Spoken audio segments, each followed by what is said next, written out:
São 20 horas. Boa noite a todos. São 20 horas e 11 minutos e damos início à nossa reunião ordinária dia de hoje.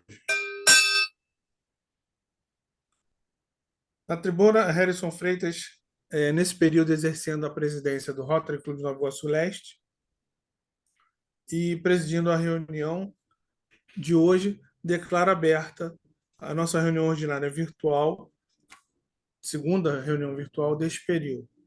Eu passo a palavra a protocolo, diretora de protocolo, Ceni. Ceni, por gentileza. Boa noite a todos, companheiros, companheiras, visitantes. Na tribuna, Cenir Loureiro Coelho, associada representativa deste clube, Rotary Clube Nova Iguaçu Leste, classificação engenheira civil. Gostaria de registrar que neste período rotário 2023-2024, temos como presidente do Rotary Internacional Gordon McNally, associado do Rotary Clube de South, Queenfire, Loughton, na Escócia, e Pedro Dalboni, associado do Rotary Clube de Volta Redonda, como governador distrital. Nesta reunião virtual, vamos fazer uma formação de mesa diretora virtual também, presidente. No centro, a gente tem o nosso presidente, Harrison Freitas. À direita dele, a nossa palestrante de hoje, a companheira Selma Reis. E à esquerda, eu vou colocar aqui a nossa companheira Thelma Targino, que ela é presidente 2023-24 do Rotary Clube de Nova Iguaçu, que é o nosso padrinho do nosso clube. Retorna a palavra ao presidente. Obrigado, Ceni. Hoje nós teremos dois palestrantes, né? A primeira palestrante, a nossa companheira Selma Reis, que ela é pedagoga e nesse período está ocupando a diretoria de recursos humanitários, ou projetos humanitários, desculpa. Então, e o segundo convidado seria o Valdir, né? Que é professor. A Selma iria fazer a apresentação dele, mas infelizmente por questão de tecnologia ele não vai poder participar. Mas nem por isso nós ficaremos sem ter o conhecimento que seria passado por ele. Como a Selma, ela convive semanalmente lá, mais de uma vez por semana, na aldeia, e conhece os projetos, conhece intrinsecamente como funciona lá a questão do tema da palestra, ela está habilitada, capacitada a nos passar essa informação. E a gente vai ser brindado por esse momento. Selma, convido você, por favor, ocupe a tribuna virtual.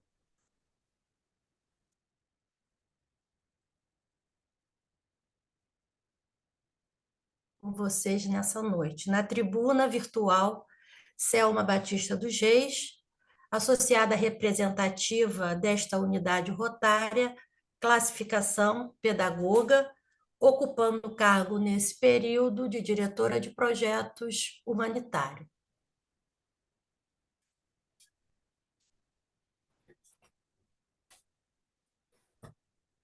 Prossegue? Selma, pode dar sequência. Quer que a Patrícia coloque o PowerPoint logo agora?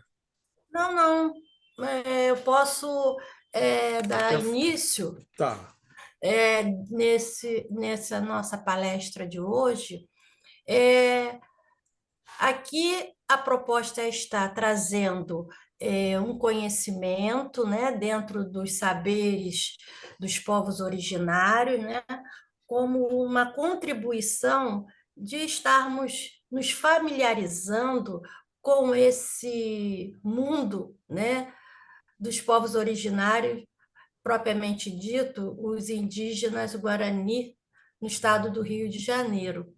Digo isso porque que muitas das vezes nós temos a impressão, né, que os indígenas estão distantes do nosso convívio, ou de nossas casas, ou das nossas proximidades.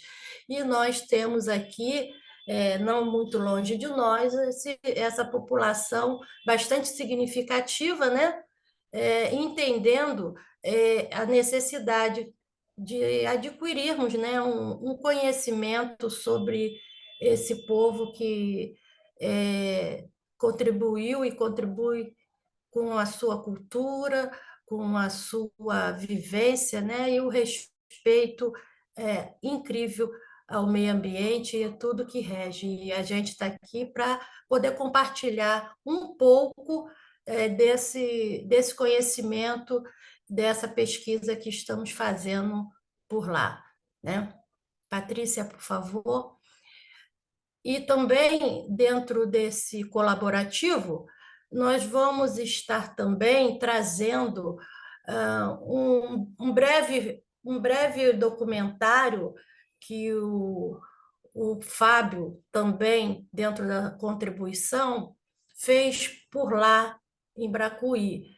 Isso, já que o Valdir, né, não pôde estar conosco nesse momento, em função da tecnologia estar sendo prejudicada lá naquele território, porque, conforme a companheira disse, conhece lá, quem conhece, quem não conhece ainda, nós fazemos o convite, 5 quilômetros acima, né, fora a estrada, a rodovia, Mário Covas, a gente adentra, né, subindo 5 quilômetros a 6, tá bom? Então, dentro dessa proposta, eu peço à Patrícia, né, que possa estar dando início à nossa apresentação, e vou comentar com vocês o seguinte, que nós temos a ideia hoje, né, trazendo esse material para compartilhar com vocês, entendendo que nesse período deu início a uma das tradições do povo guarani, que é o período da questão sagrada deles, né? Que é o período do plantio das sementes. E nós vamos estar dando uma ênfase em especial nesse momento. A diversidade cultural, saberes dos povos originários indígenas Guarani, Tecuá, Sapucai. Esse Tecuá refere-se à casa, território, né? E aí nós temos aí uma chamada de atenção, solo sagrado e o cultivo da terra. Como eles lidam com esse meio ambiente no qual eles estão inseridos, com esse território que eles têm como a sua casa, tá bom? Bom, a título de localização, para que possamos ter a ideia do local que estamos tratando, esse território da aldeia Sapucai encontra-se situado em Bracuí, no município de Angra dos Reis, estado do Rio de Janeiro, Brasil. E hoje, de acordo com o último censo, temos uma população aproximadamente de 320 indígenas, né? Sendo na sua maioria crianças e jovens. É a maior aldeia que temos aqui no estado do Rio de Janeiro, porque temos as aldeias em Paraty, né? Vale mencionar, que é a de Araponga, do Rio Pequeno, e de Tavamirim. E dentro desse aspecto de população indígena, a de Bracuí é que tem um maior contingente. Patrícia? Aí nós damos uma referência a essa família, né? Como a composição desse trabalho, referendando a questão do passado, os saberes, das ancestralidades. Aí nós vemos um pequeno que ainda não está com o nome indígena, né? A Daniele e a Lina, pessoas que fazem parte daquele território. Pode. Bom, em que está baseado a nossa pesquisa e o nosso trato? Vale a pena dizer que toda essa ação em estar nesse território para fazer valer aquilo que rege a lei, né, que está tratando das questões indígenas e afro-brasileira e africana. Então, o trabalho é feito em cima das leis. E a finalidade sobre essa implementação, que são duas leis específicas, a 10.639, conforme vocês estão vendo aí, que é de 2003, e a Lei 11.645, que é de março de 2008, né, que veio estar revogando dentro do aspecto da Lei 9.394, de novembro de 96. Essas duas leis é que vêm garantir a obrigatoriedade do que nos currículos escolares, né, venha fazer parte a história e cultura do povo africano, do povo afro-brasileiro e dos indígenas. Então, isso é uma lei que está aí, ó, desde 2003, mas pouco é mencionado e pouco é aplicado nas escolas em território nacional, porque essa lei vem justamente para fortalecer a identidade desses povos. E é disso que nós tratamos nesse território, porque faz parte também desse escopo de trabalho na aldeia, na escola Guarani, Caraí, Coeri, Rendá, que fica lá no território de Bracuí, tá bom? Temos muitos desafios, né? Mas o destaque para esses desafios dessa população é a questão da preservação da identidade, língua, costume e tradições, a educação escolar indígena, que ainda apresenta muitas fragilidades, que ainda não está em conformidade com a lei, conforme manda a Constituição, né, apresentam fragilidades bem significativas e que, ao longo do tempo, vem se arrastando. Mas, dentro de uma perspectiva de otimismo, acreditamos estar assim, a passos lentos, em busca de uma melhoria. E a questão da subsistência como garantia da dignidade humana, né, que é a questão do trabalho, a questão de como produzir a vida, também é uma fragilidade apresentada dentro da nossa observação, assim como a saúde dessa população também. Lá no território, nós temos um posto de saúde, né, para atender aquela demanda dentro das necessidades sanitárias e de saúde e tudo que envolve. Mas ainda também estamos caminhando a passos lentos. Bom, e como é que esses saberes que vamos tratar hoje é passado? Esses saberes vêm sendo passado e transmitido com muita propriedade pelos mais velhos, né? Que é essa tradição oral, que pode ser considerada como base de transmissão do conhecimento de uma geração para outra dentro das comunidades indígenas, né? E outras tantas comunidades a que nos referimos, ribeirinha, comunidade quilombolas e outras tantas. A oralidade é um fator assim primordial para que seja garantido essa tradição de muito, muito tempo, essa tradição milenar que nós temos aí. A língua guarani é falada por diferentes povos e diferentes modos. De acordo com a linguística Ayrton, né, Rodrigues, nós temos o Yandeva, o Kaiowá e o Imbiai.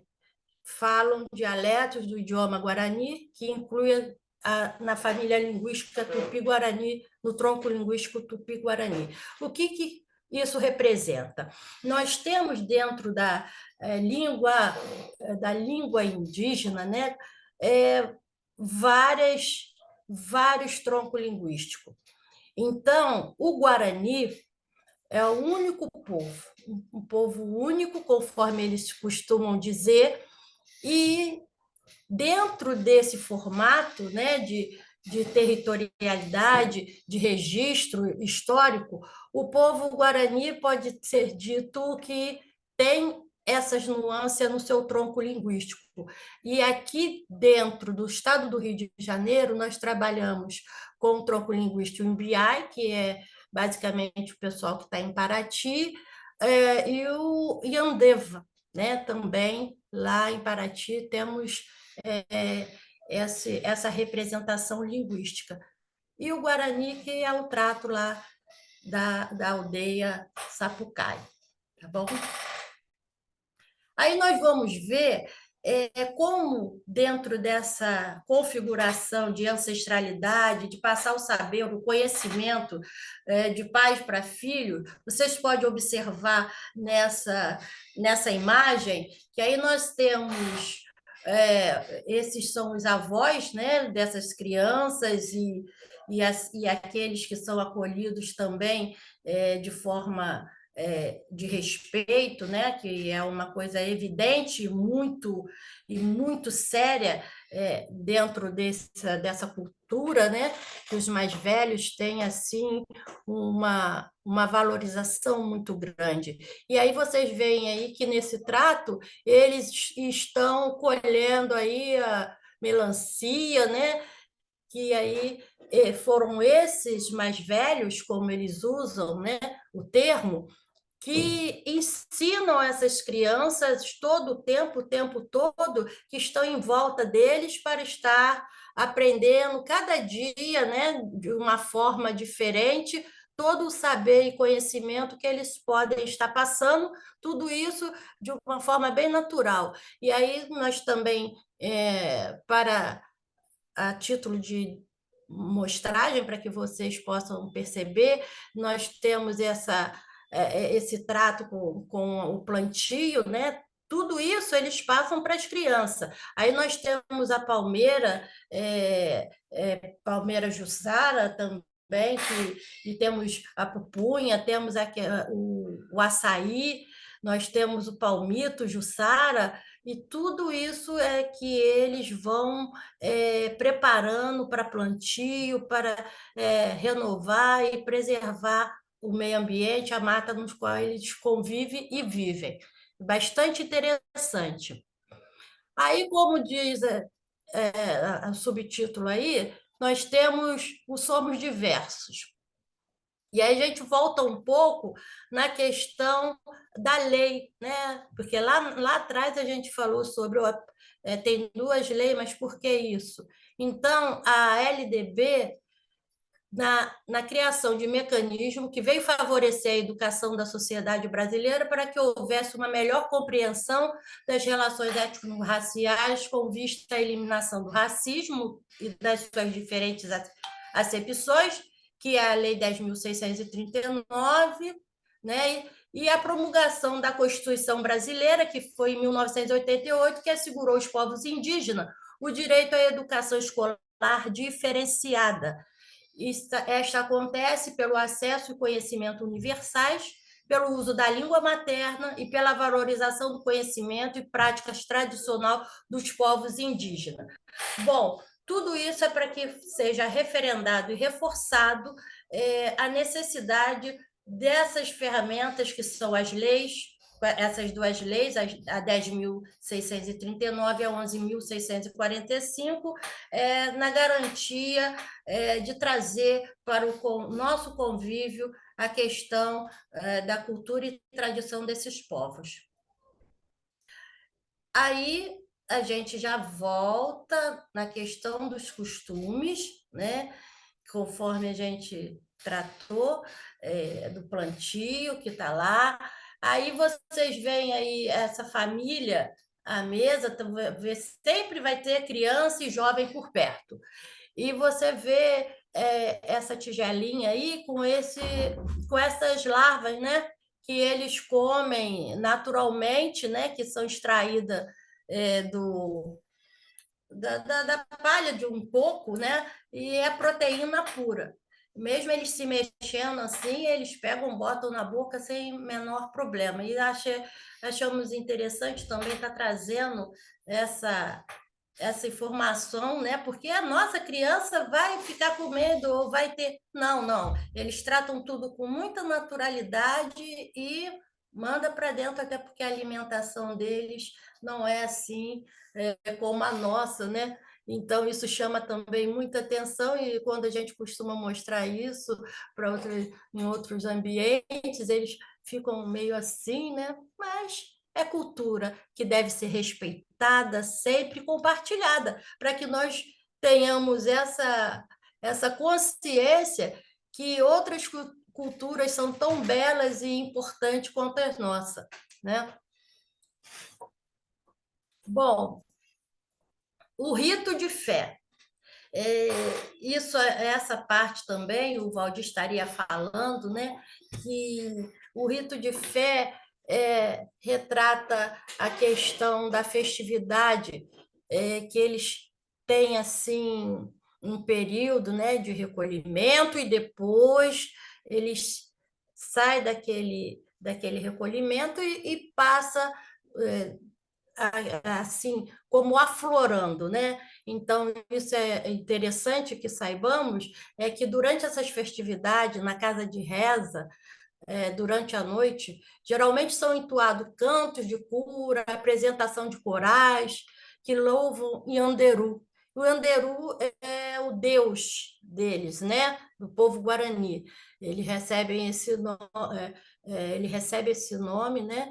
Eles cultuam e muito respeito por essa parte da fé que eles demonstram ter.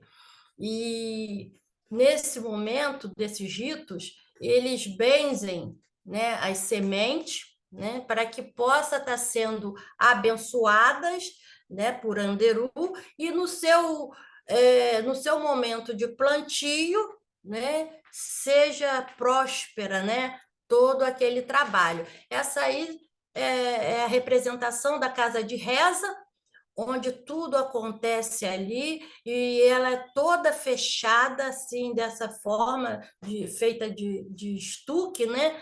E, segundo eles, dentro do entendimento, é para que não entre os maus espíritos, enfim, porque essa mística dele também é bastante acentuada. E aí, né, dentro da casa de reza, eles têm os seus ritos e suas orações, os seus cultos, né?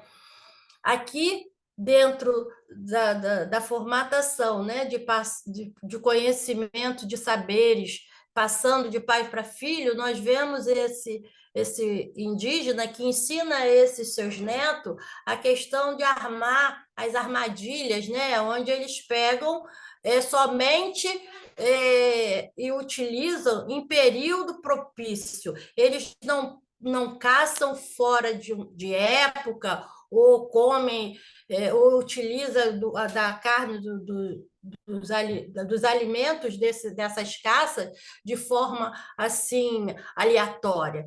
Tudo para eles tem, dentro da organização, o período certo para estar fazendo. E o respeito pelos animais, pela floresta, é assim infinitamente apreciável, né? E entrou agora o período do cultivo do milho sagrado, conforme eu estava mencionando para vocês.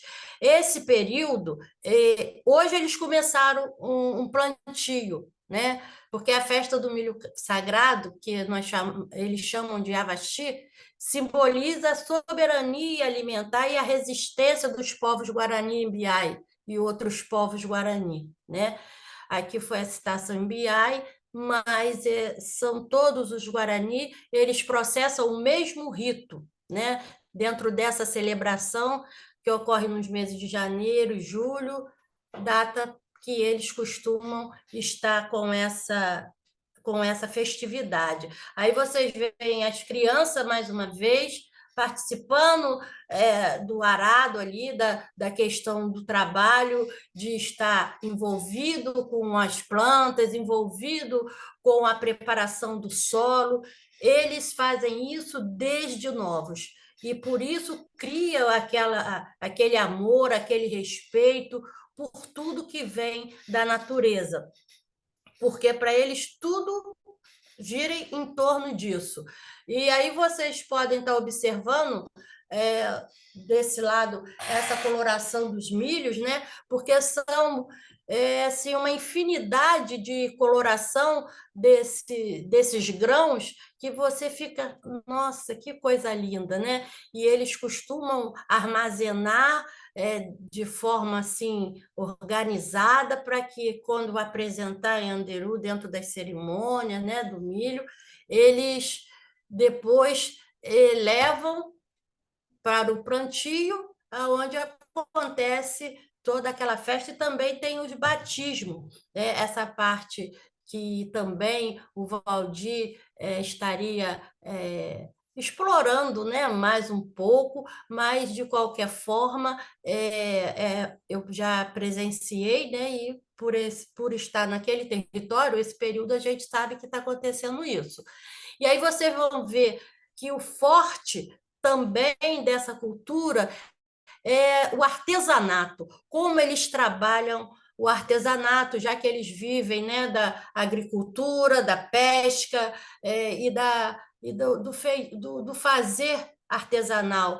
E são cada peça coisas lindíssimas, né, da onde eles muito tiram a sua subsistência, e para que a gente entenda a forma que eles têm de estar mostrando a sua arte, a sua cultura, e também tendo um tipo de ganho.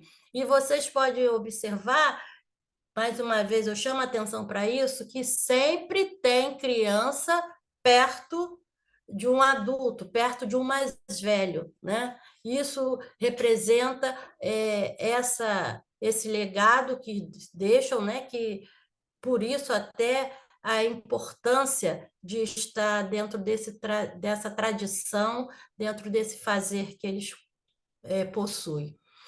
Eles aprendem escutando, né? Sempre aqui configura uma reunião que eles fazem sempre, eles conversam todos os dias em determinado horário, e aí esses meninos e meninas, né, esses pequenos, sempre estão envolvidos com um mais velho, apesar de ter seus momentos de brincadeira, né, do chondaro, de que é uma dança dos guerreiros, mas eles sempre estão envolvidos com o aprendizado. Nós chamamos a atenção desse aprendizado que é passado de pai para filho dentro das tradições guarani, e que é o que tem ajudado e muito a preservação dessa cultura da língua materna, né, que eles preservam assim de forma bastante forte, né, como tudo que envolve aquilo que eles aprendem, né? Os jovens, né, são muito criativos, eles observam todo o tempo. Nós colocamos cultura sustentável, saberes ancestrais. E aí você vê que essa produção aí foi do Kaique e do Josiel, me parece. E por quê? Eles trazem esse trabalho, vocês podem observar dentro desse globo, né? Essa maleta que eles colocaram, várias mãos dadas ao redor. Eu achei essa imagem muito significativa, né? Dentro daquilo que eles botaram, colocaram a banana, a cenoura, enfim, os frutos da terra, mão dada. Então isso tem um simbolismo muito forte, já que foi produzido por jovens dos seus 12, 13 anos, se tiver no máximo. Enfim, eles têm esse respeito. E os mais velhos, né, lá eles também reverenciam e respeitam o cacique, o pajé, né, porque tudo que eles fazem é de forma compartilhada e de forma assim orientada, porque o cacique é que vai estar tratando dessa integração naquele território. Então, nada é feito sem o consentimento do cacique. E aqui nós trouxemos essas imagens do que tem lá por cima, né? Vocês vão ver que tem essas palmeiras, que é o do açaí, o do palmito pupunha, né? Do palmito jussara, desculpem, as moradias, né? E agora, dentro desse prosseguimento, vocês vão também ver um pequeno documentário que foi feito com o cacique Algemiro, né, que atualmente é que está à frente do povo daquele território. Selma, Pois não, fui eu vou falando direto. passar. Não, sem problemas. Eu vou passar esse vídeo que você quer passar, tá com o Fábio, né? Isso, Fábio, eu vou ele te vai passar o estar. co-host para você fazer a transmissão por aí, pode ser? Oi? O vídeo tá com você, vocês vão me Isso, mandar. isso. Tá, Está aqui no dispositivo. deixa eu te passar, peraí, que aí você faz a transmissão. É porque a Aí gente. vocês vão observar um pouco da história, né, do cacique Algemiro, que hoje está à frente desse território, e a nossa colaboração desse dia é para que a gente venha reforçar a questão de estar sempre passando para os nossos filhos, para os nossos netos, né? Essa prática, essa boa prática de contar para eles quem foram os seus pais, né? Na verdade, os avós, conhecer um pouco da história que compõe o nicho familiar. E isso é bastante interessante, porque muitos dos jovens hoje, o que a gente repara, é que, de repente, não conhece nem um pouquinho da história do seu avô, da sua avó. Isso, assim, no nível de parentesco recente, né? Avô, avó, né? Então, a gente tem reforçado essa questão porque isso faz muita diferença dentro de uma da construção identitária de uma pessoa, dentro daquilo que você conhece da sua linhagem familiar. E dentro desse contexto, a gente pode perceber que o distanciamento, o esgarçamento das relações, muitas das vezes, tende a ter esse aspecto como uma das causas. Por quê? As pessoas já não comentam, já não falam mais da sua vida. Muito mal conhece o pai e a mãe, né? Aí você, Selma, um pouco de exagero, não é? Porque dentro daquilo que nós temos de apanhado, né, lidando com jovens, a gente tem percebido esse tipo de incomodação. Fala um pouco do seu avô, fala um pouco da sua avó. Ah, tá, quando não, independente de estarem vivos ou não, sempre é bom saber um pouco dessa história, né? Porque isso reforça muito essa relação. Ok aí, Fábio? Só um minuto, já vai sair. Essa entrevista feita com o Algemiro onde ele fala, né, do trato das questões que a gente mencionou ainda há pouco, mas a preocupação deles com o conhecimento, porque eles têm sede de aprender, eles têm sede do conhecimento, e a gente... Tá passando aí já? Não. Não está. Tem que compartilhar a tela, né? Compartilhando a tela. Compartilhou? É ali no E botãozinho. então, Mais ali, compartilhar.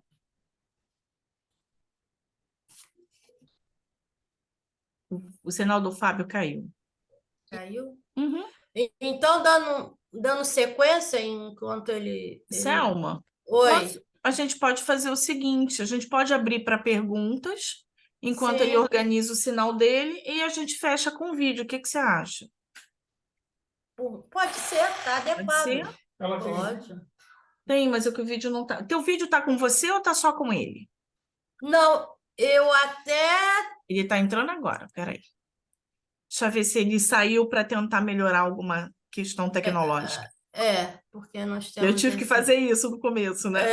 isso. Vamos ver, aqui tá acessando. Se você tiver aí no seu WhatsApp, eu posso experimentar aqui. Só manda para o meu. Porque você pode jogar aí, né?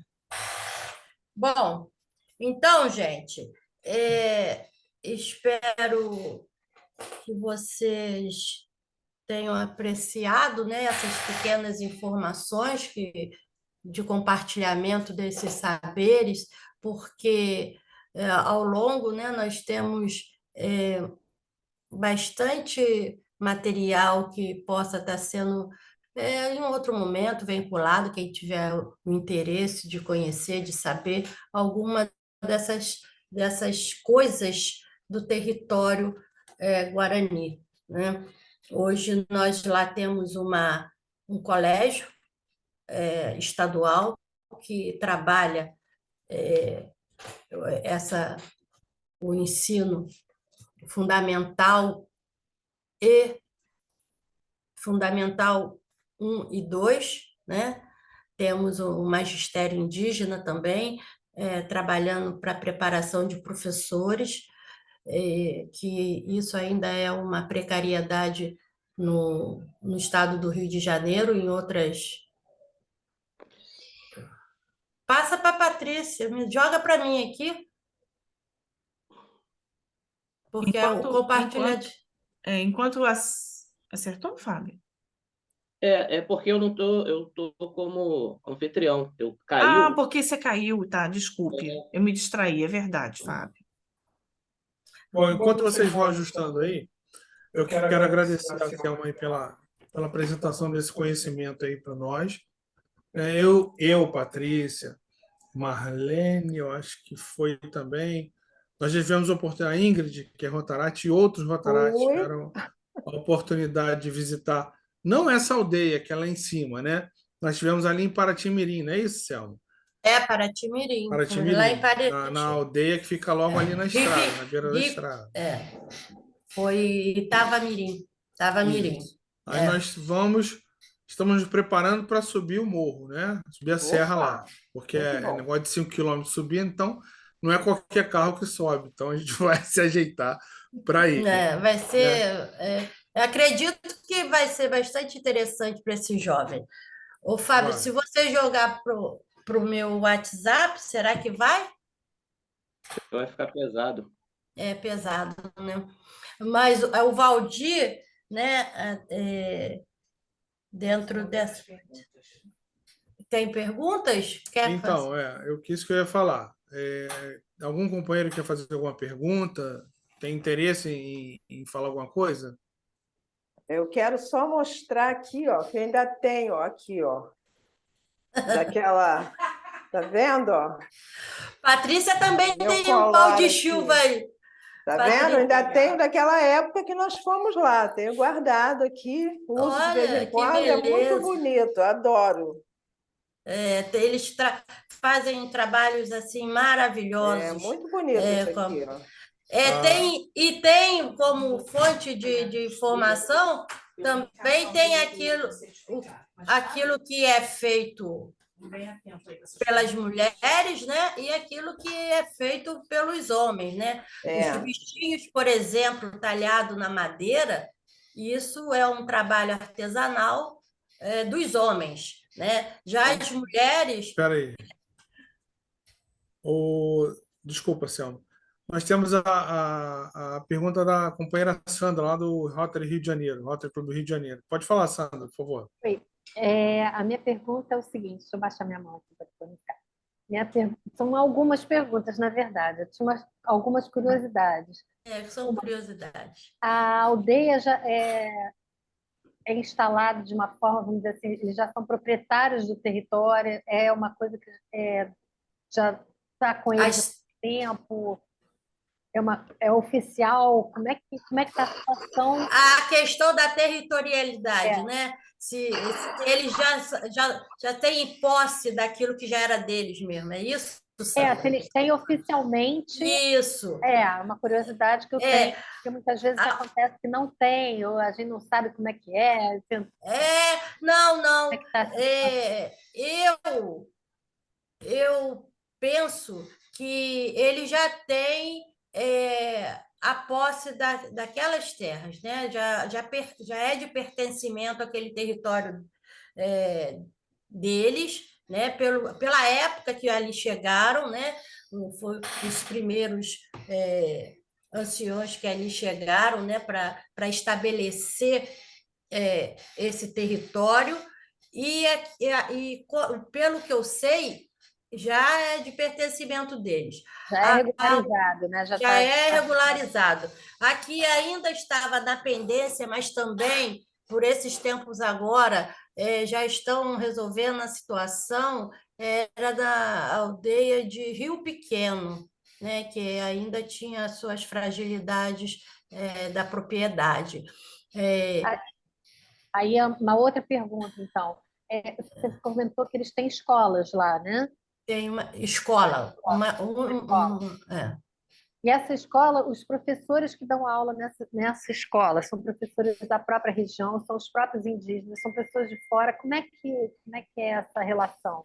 Então, Sandra, essa escola é do governo do estado, é uma escola indígena que o primeiro segmento, né, que equivale do primeiro ao quinto ano, é ministrado as aulas por professores indígena leigo, ou seja, eles ainda estão sendo preparados para que eles possam estar sendo, de fato, professores formados. Porque dentro da legislação precisa, para garantir a questão da língua, precisa ser trabalhado por indígena, né? Já no segundo segmento, que é o do sexto ano ao nono, e ensino médio, aí já são os professores de Uruá, que chamamos, né? Somos nós, né? E toda a sua responsabilidade é de ter que estar respeitando o território, saber lidar, né, naquele ambiente, né, do território indígena. E a luta é para que, muito em breve, tenhamos dentro da gestão, né, dentro desse administrativo, também os indígenas, né, já que é o que reza a lei, né, para que possamos estar formando e trazendo os próprios indígenas para esse trabalho da escola como aquilo que é, de fato, do saber, do conhecimento deles, né? Então, essa é uma curiosidade, porque você comentou sobre isso, né? E a gente vê que na própria aldeia eles já têm eles vão passando o conhecimento os saberes milenares. Permitido. Aí a minha pergunta a ideia, o objetivo, a vontade, agora vai uma pergunta um pouco mais assim, é de que esse conhecimento seja passado para outras crianças que não indígenas, que o conhecimento dos não indígenas seja transmitido para os indígenas. Como fazer essa integração? Como é que vocês pensam isso? Como é que os indígenas pensam isso? Como é que eles sentem isso, né? Para que a gente faça parte, vamos dizer assim, essa integração, essa mistura de saberes. A escola, a escola indígena é uma escola bilíngue. Por quê? Trata a língua guarani e a língua portuguesa, né? A lei veio, aquela lei 11.645, veio para estreitar esta relação, porque antes da lei não se tinha esse entendimento de compartilhamento dessas culturas de forma oficial, para que não ficasse, olha, você pode fazer, eu vou fazer, você faz, porque mesmo assim, nos dias de hoje, nós enfrentamos essa dificuldade. Então, dentro do aspecto da lei, é aproximar o conhecimento dessas culturas, porque é isso que traz a riqueza das relações, é isso que vai trazer a possibilidade de você estar respeitando aquilo que é diferente do seu. Por isso a minha pergunta, a lei existe, mas como é que... E lei, a gente sabe que as leis, se você não fizer, assim, leis caem, né? Não adianta.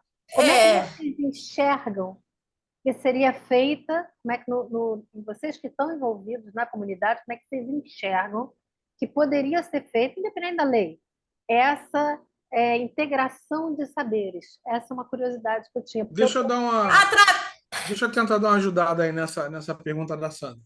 É disso que a gente faz. Se eu complico, eu ajudo. Disseminando Então, e mas passando. eu acho que o que ela queria saber é se existe uma mecânica clara, uma estratégia. Uma estratégia, uma mecânica clara de dizer assim, ó, Sim. eu estou botando para os alunos indígenas o conhecimento do mundo exterior, fora da aldeia, Sim. e estou levando para fora da aldeia o conhecimento do indígena. Existe essa programação? Bom, na verdade, de que forma? Através da grade curricular, fazendo parte do currículo das escolas. Desta forma, é o passo que foi dado para que houvesse esse tipo de relação. Porque se você, dentro dessa perspectiva de troca de conhecimento, troca de saberes, prevalece apenas o ideário de um tipo de cultura, quando, na verdade, o Brasil é diverso, o Brasil intercontinental e por suas dimensões já não cabe, mas está entendendo como verdade absoluta um único tipo de cultura. Então, é daí que parte esse movimento da decolonialidade. Né? Porque... Eu sou de família paraense, eu acho ótimo isso. Então, eu nasci sendo criada com tucupi, tacacá, açaí, e uma coisa... todas as ervas que cura tudo. E uma questão, Sandra... Na verdade, deixa eu tentar ver se eu me coloco um pouquinho mais clara. Quais seriam as matérias, entre aspas, que vocês acham que seria importante? Só a língua? Ou não vamos ter mais matérias? O que vocês transmitiriam nas escolas? Olha, o que a grade curricular que põe a isso? Vamos ter uma matéria de língua, tupi, ou vamos ter uma outra matéria de fazer textos? Eu não sei. Não. Então, olha, para ordenar essa linha de raciocínio, pensemos no seguinte: a existência da grade curricular que contempla em território nacional as matérias, as áreas que são do núcleo comum, né? Você tem, eles têm os conteúdos que contemplam o que os nossos meninos em escola de Uruá aprendem, eles também aprendem, mas também tem a cosmologia, né? Que é a parte de como eles veem e entendem o mundo, né? Que faz parte dessa grade curricular. Nós temos também, nesse contemplativo, as disciplinas que fazem o estudo desse jeito de ser da questão Guarani, que é lá onde eu fico, e assim como temos esse, em outros territórios nós vamos ter também, até porque dentro de uma grade curricular, você tem uma flexibilização da necessidade daquele território, daquela região.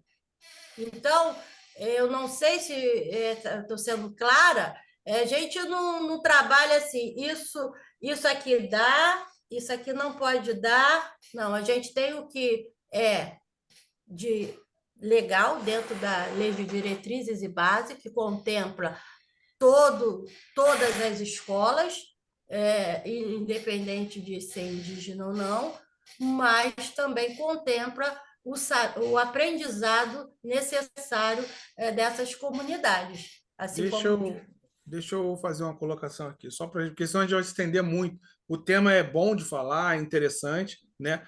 Mas eu, Harrison, acredito que, apesar de serem os donos da terra, os donos da casa, quem estava aqui antes, hoje, nos dias de hoje, eles, por serem minoria, eles acabam ficando sujeitos à legislação, muito sujeitos à legislação.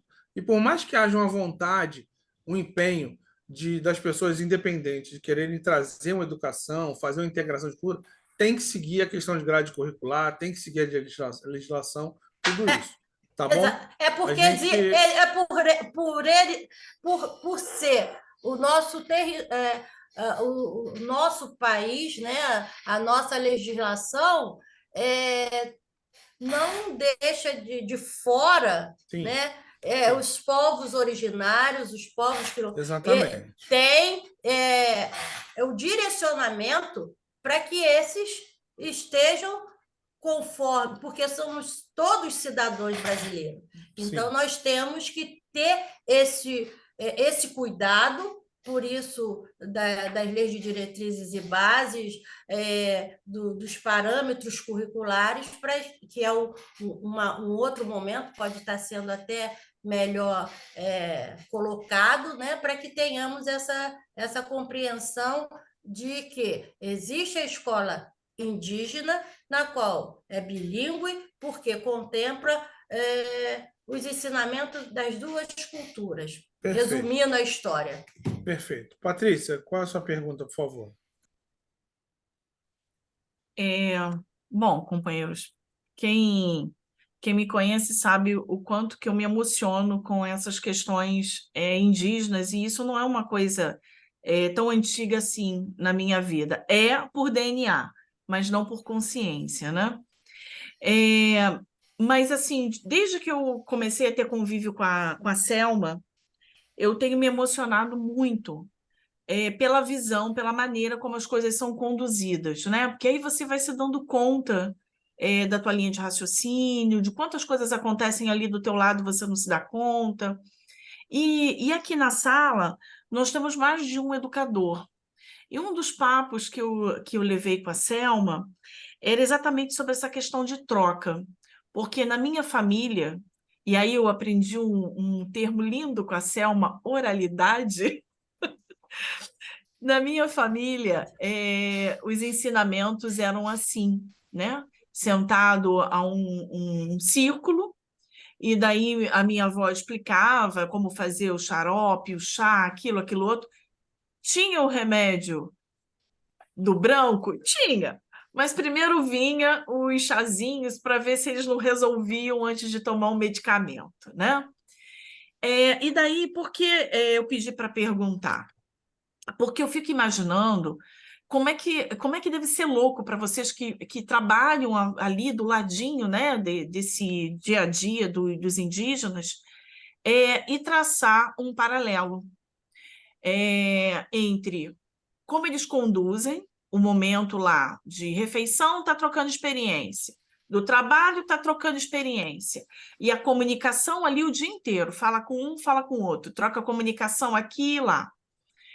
Maria Tereza também, que é de colégio, como é que vocês conseguem, o que vocês levam para dentro de casa, quando de repente, quando cheguem, não só na sua casa, porque eu estaria julgando quem está aqui, mas que vocês conhecem a dinâmica das famílias, onde a comunicação, ela muitas vezes foi cortada. O momento da refeição, a mesa já não existe mais, a gente vai comendo cada um num horário, fala quando dá tempo. Eu fico muito curiosa, Selma, de estar no lugar de vocês, sabe? O que dá vontade de mudar, Selma? Quando você olha o que tem lá e olha o que a gente tem cá. Dentro deste cenário Juruá, que é o nosso mundo, conforme eles nos identificam como Juruá, né? É justamente a ausência, né, nesses últimos tempos, da questão do compartilhar esse acolhimento de conversa, sentar à mesa. Nós sabemos bem da questão de urgência, de corre, do tempo, enfim, tudo isso que implica a tempo, mas para eles lá, uma das coisas que eu mais admiro é a questão de como eles lidam com o tempo. Então, eles contemplam e observam e sentam para conversar, e tudo com muita calma e com muita tranquilidade. Diferente de nós de Uruá, que tem uma aceleração, né, para isso, é uma necessidade assim visceral de estar resolvendo coisas, né? E nesse sentido a gente perde-se muito o quê? Dentro desse aprendizado de contexto de núcleo familiar, que aí eles costumam dizer, né, que o Guarani é um só povo, né? Eles migram muito de um lugar para o outro, do sul, vêm para São Paulo e vão para Minas, né? Porque nós temos delineado os locais aonde tem um maior número dessa população dentro do Patrícia, estado tenta do uma Rio, vez mais agora, dentro do por favor. Brasil. Bom, Oi? gente, Oi? Fábio, o que você falou, Fábio? Pode falar, Fábio. Tentar uma vez mais passar aqui. Você vai tentar agora? Isso, Tenta por aí, por favor. favor. Mas como eu Você deu caí. co-host para ela já, para ele? Você já está como co-host. Tá, só um minuto. Eu tô como anfitrião. Foi? Estamos... Foi, já está.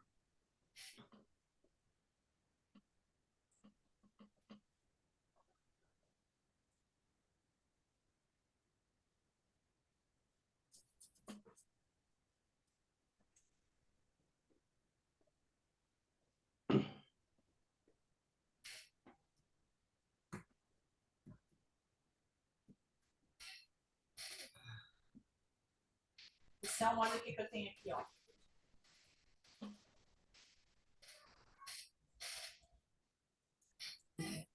Ó, meu bebezinho. Enquanto ele vai tentando, é uma coisa interessante que você falou dos remédios, né? Isso as minhas filhas até hoje pedem para eu fazer o Isso chá. é bom. Quem toma remédio antes de tentar todas as outras possibilidades de cura, né? Que é dentro dos recursos. Isso. Agora, eu acho interessante o seguinte, eu vou levantar uma bola, eu sou uma pessoa extremamente pragmática. Eu vou levantar uma ideia, porque a gente tem aula de música, a gente tem aula de piano, aula disso, aula daquilo. A educação é diferenciada, né? Por que não ter aulas desses conhecimentos? Uma aula de tupi, mas independente da grade curricular, de ser uma coisa, porque já é obrigatório, e isso não necessariamente as pessoas vão conseguir cumprir, até porque você não vai ter professores concursados para poder dar aula no estado, no município. Né? Mas, Sandra, em breve...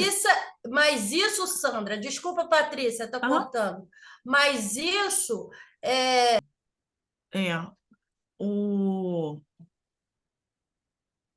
Selma me pediu para que eu então, interrompesse e eu não estava conseguindo, Selma. Tá bom. Então, pessoal, para que vocês, né, pudessem estar compartilhando um pouco desse conhecimento, dessas aventuras que e de pesquisa que fazemos, trouxemos um pouco dessa realidade cultural para compartilhar com vocês. Patrícia, por aqui nós podemos estar encerrando essa nossa participação.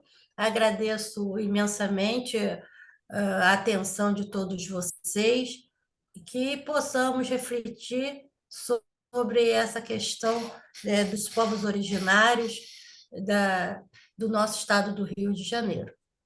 Tá bom, Selma, muito obrigado, tá, pela palestra. Patrícia, pode colocar o certificado, por gentileza? Não está entrando. Não? Vou tentar de novo. Bom, então, certificado de agradecimento. O Rotary Clube de Nova Iguaçu Leste confere a Selma Reis, diretora 2023-2024 da Comissão de Projetos Humanitários do nosso clube, o presente certificado em agradecimento pela esclarecedora palestra intitulada Diversidade Cultural, Saberes dos Povos Originários, Indígenas Guarani, Tecoá, Sapucai, em reunião do clube, Nova Iguaçu, 2 de agosto de 2023. O certificado vai assinado por mim, presidente deste período. Tá ok? Muito obrigado. Vai receber esse certificado digital e você Obrigada a recebê-lo todos. fisicamente. Gostaria de pedir a Ceni, nossa diretora de protocolo, que fizesse a estatística da reunião. Presidente, nessa nossa reunião, nós tivemos presente 2 presidentes de clubes, 5 clubes presentes. Foi o Clube Rio de Janeiro, Clube Paraíba do Sul, Clube Nova Iguaçu, o Clube Nova Iguaçu Leste e o Rotaract Clube Nova Iguaçu Leste.